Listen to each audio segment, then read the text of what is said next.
Demak, ismingiz Sabina. Aha, Sabina, 7-yil. Nima bilan murojaat qilyapsiz? Nima bezovta qilyapti? Ovqat hazmingizda muammo bor, zapor bo'lyapti. Ha, bor. Sabina, men haqimda ma'lumotga egasiz? Egaman, gruppangizda borman, kuzatib turaman. Demak, men haqimda to'liq ma'lumotga berishim shart emasda. Demak, meni konsultatsiyalarim quyidagicha davom etadi. Demak, o'zimni tanishtiraman. Keyin siz holatingiz haqida to'liq ma'lumot olamiz.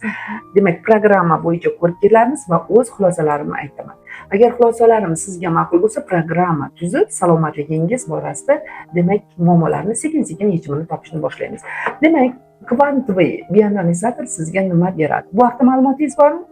Yo'q. Bilmaysiz. Kvantoviy bioanalizator hujayra darajasida organizmingizdagi organlarni qanday ishlashini ko'rsatib beradi.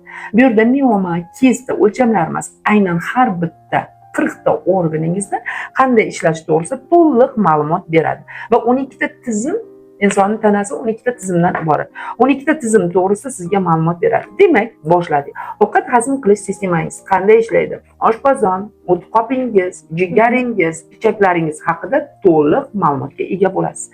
Keyingisi, qon aylanish sistemangiz qanday ishlayapti? Qon quyuqmi?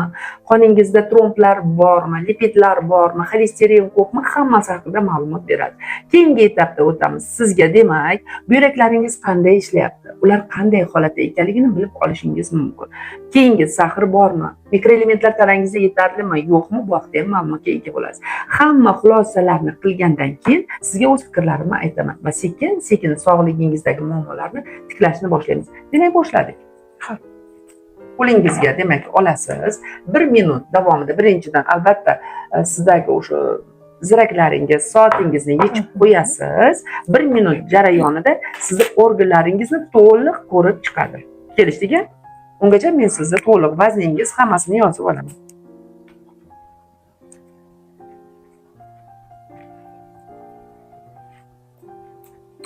Demak, Sabinaxon, qo'lingizga farqi yo'q, qaysi barmoqda ushlaysiz.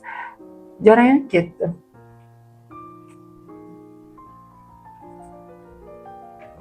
Siz bemalol o'tirasiz, men kuzatishda davom etaman. Mana 12 ta sistemangizni, 40 ta organlaringizni ko'rib chiqdik. Sizga bo'lgan muammolarni sekin-sekin kompyuterda ko'rsatilgan narsalarni hammasini aytdim va o'zimga qayd qilib boraman. Qarang, sizda eng keraklisi ovqat hazm qilish sistemangizda, endokrin sistemangizda, reproduktiv sistemada muammo bor. Mana shu muammolarni bittasini отдельно davolab bo'lmaydi. Demak, oshqozonni o'zini отдельно davolab bo'lmaydi, jigarni отдельно davolab bo'lmaydi. Agar siz tanangizni mutaxassis tomonidan to'liq nazoratga olib davolanishni istasangiz, men programmalar tuzib o'z nazoratimga olaman.